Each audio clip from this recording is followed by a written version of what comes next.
Here comes Diggins! Cross-country skier Jessie Diggins, the most decorated U.S. cross-country skier in history. Seemingly impossible feats that actually shed light on many corporate world issues. Your nickname is Queen of Pain. This is going to be really, really painful. How do I want to feel when I cross the finish line? Talk to me about teamwork. Nothing big is accomplished alone. All of these people are bought into that moment. Make sure that you're going towards the thing that excites you. Diggins digs deep.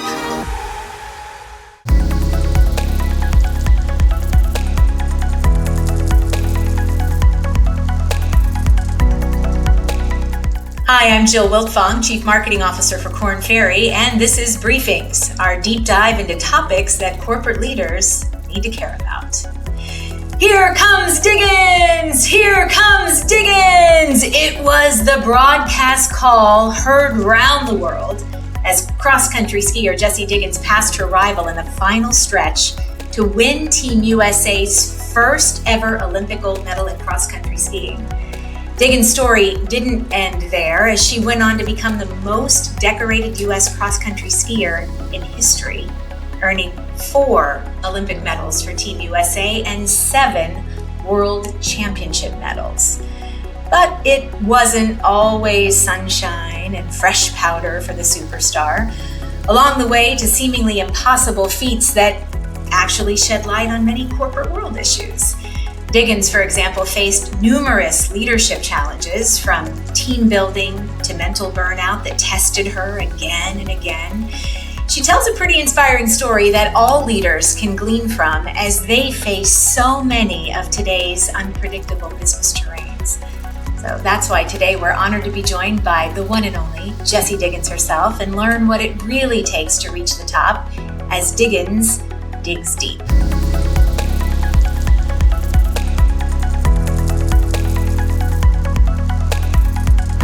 Before we start, if you're watching us on YouTube, please be sure to like, subscribe, and leave a comment to let us know your thoughts on this topic. Well, as promised, I'm joined now by 4-time U.S. Olympic medalist Jessie Diggins. Jessie, thanks so much for coming on. Oh, thank you for having me. So, Jessie, guess what I have? Yeah. I'm guessing that is biodegradable glitter. Biodegradable glitter. And in Korn Ferry green at that. So, shall we glitter ourselves up? Absolutely. I've got some, for your watchers, I've got some really beautiful stars. Oh, very nice. Very nice. Yeah, this is your signature, right?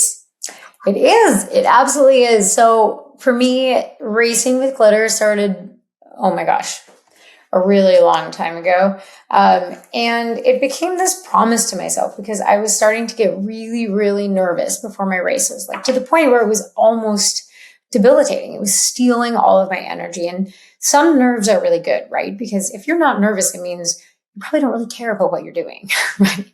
Whether that's in sports or in business, a little bit of nerves means you are reaching, you are challenging, you are pushing yourself, and that's good. But you also want to be able to do it with joy and be able to execute to your full potential, right? And so for me, the glitter became this, the last step in my pre-race ritual before I left for the venue, where I would take this moment and remind myself, wow, I'm getting to do something that I love.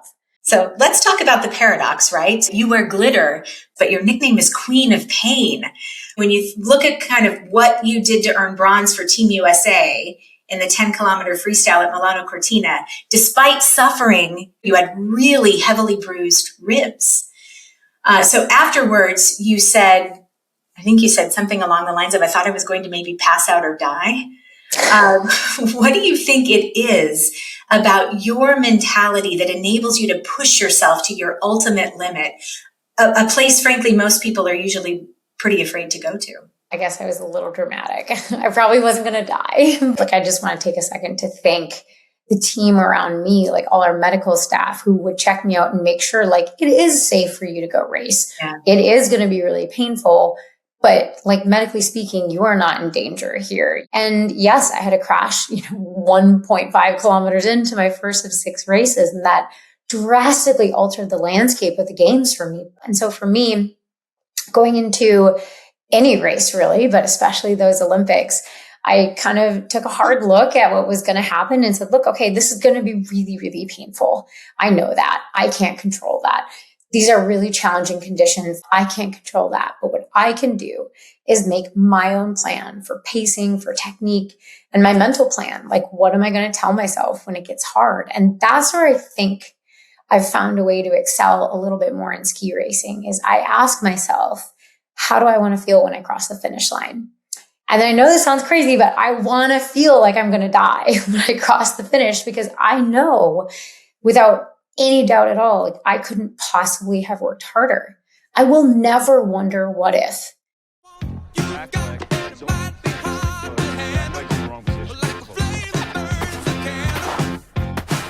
That's a training montage from a film about an underdog ski jumper. Training, of course, is the thousands of hours elite athletes put in before the big day that nobody sees. What's the difference in mindset between those who train at the highest level and those you don't?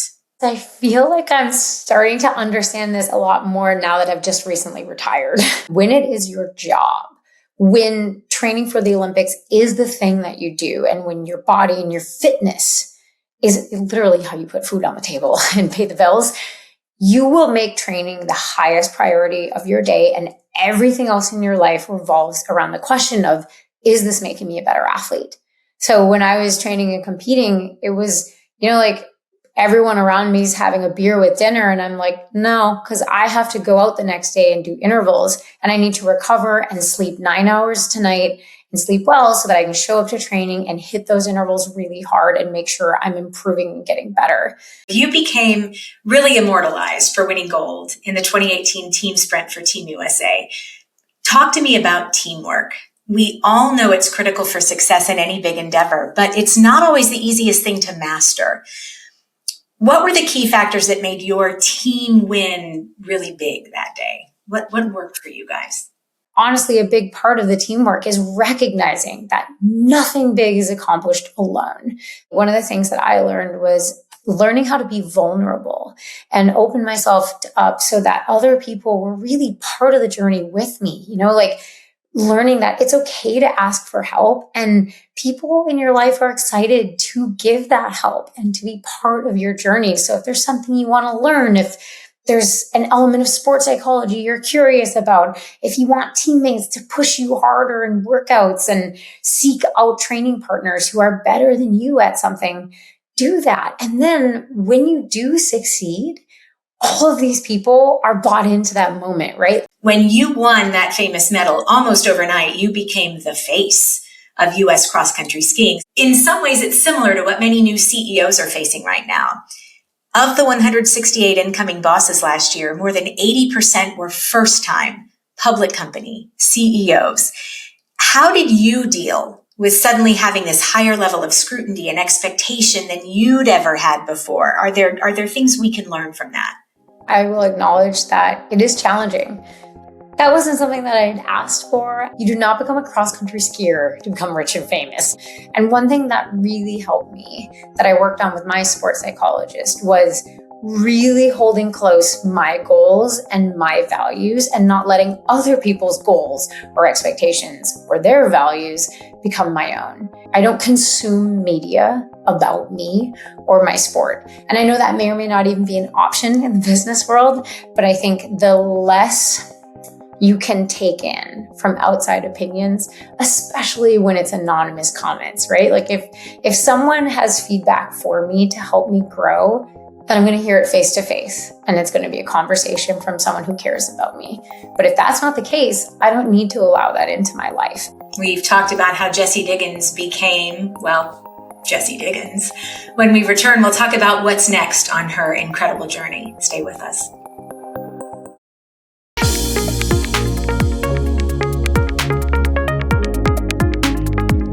Hi, and welcome to This Week in Leadership.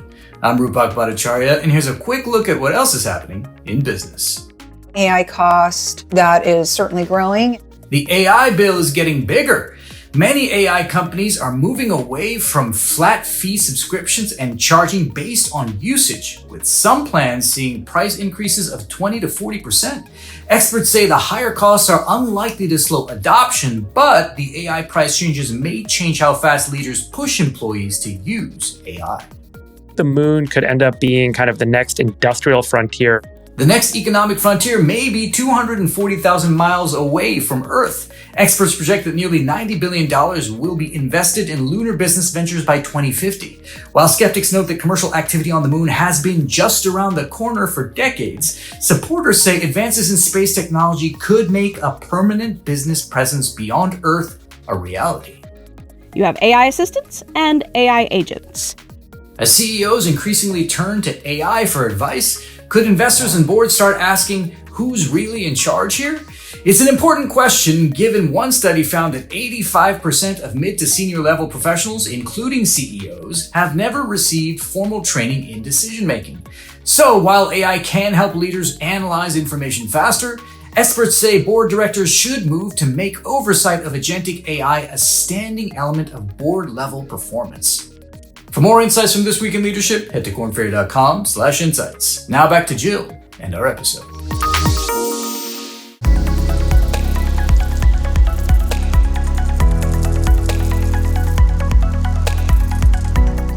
We are biologically wired to hate change. Our brains are designed to avoid uncertainty and avoid threat. The instant you feel threatened, your amygdala begins to release stress hormones of cortisol and adrenaline. We're back talking with four-time U.S. Olympic medalist Jessie Diggins. Jessie, that last clip featured change leader Christy Elmer, talking about how difficult it is for us to experience change. For example, many CEOs and senior leaders may be hesitant to step away for fear of what comes next, perhaps explaining why the average CEO age is now a decade older from 2000. So not so with you, it seems. You very recently, as you mentioned earlier, did retire from professional skiing and did take that step back. What are the emotions you're feeling after having dedicated so much of your life to the sport? It has to be a pretty profound change. The overwhelming emotions that I have felt are love and gratitude and excitement. So love for the sport throughout my entire career. And that was one thing that was very important to me. I didn't want to hold on too long to the point where I became burned out. I wanted to make sure it was fun and exciting and that there was passion throughout the entire thing. So I was quite literally smiling in the final race of my entire career, which was one of my goals, was to be happy and enjoying the process throughout the entire process. What would you say to CEOs and senior leaders who may be afraid to transition out of their role? I would say run towards the thing you want to do and don't simply run away from something that you know isn't working for you. So make sure that you are passionate and excited about the thing that you are moving towards, whether that is just time with your family and balancing out those life buckets across your life, or a different role or a different job, or maybe it's moving towards advocacy because you've learned so much in your career and you want to pay it forward in a different manner. Make sure that you're going towards the thing that excites you. I'd like to end on what comes next in the Jessie Diggins story. So look into your crystal ball that is, I'm sure, shining with glitter, and tell me, when we sit down 5 years from now, what do you hope we'll be talking about when it comes to you? My swirling crystal ball of glitter hopefully will show that I am happily engaged in motivational speaking and feeling like I'm able to really make an impact and make a difference. And so I want people to leave talks with me feeling like they've learned something. It's sparking ideas, sparking conversation. Hopefully they feel really empowered. And also it helps them have critical conversations with people in their lives about something that they're going through. I hope that the sport continues to talk about mental health and that coaches continue to provide resources to their athletes and, again, are able to have those critical conversations because they could use my career and, the things that I've left behind as an icebreaker. And I hope that I'm doing many long, adventurous training runs out in the mountains. Sounds Amazing. Jessie, your life has already been an inspiration to so many. I can see why, and I have no doubt the next many years will bring just as much inspiration for all of us. Really appreciate you chatting with us today, telling a little bit about that glitter magic and how we can all learn from that. So thank you so much for being here. Oh, thank you for having me. The executive producer of Briefings is Jonathan Dahl. Today's episode was produced by Rupak Bhattacharya and Zachary Dorr, and it was edited by Jaron Henry McRae. It contains reporting by Russell Perlman, Ariane Cohen, and Peter Loria. Our video segment contains original artwork by Fraser Milton, Haley Kennel, Jonathan Pink, and Sasha Kotschik. And our web operations are managed by Ed McLaurin. Don't forget to read our magazine, available at newsstands and at kornferry.com/briefings. That's it for Korn Ferry Briefings. I'm Jill Wiltfong. See you next time. Yeah, it's great, Jessie. It's really good. Well, thank you. I don't know if I'm keeping my answers short enough, but I believe in the power of your editing.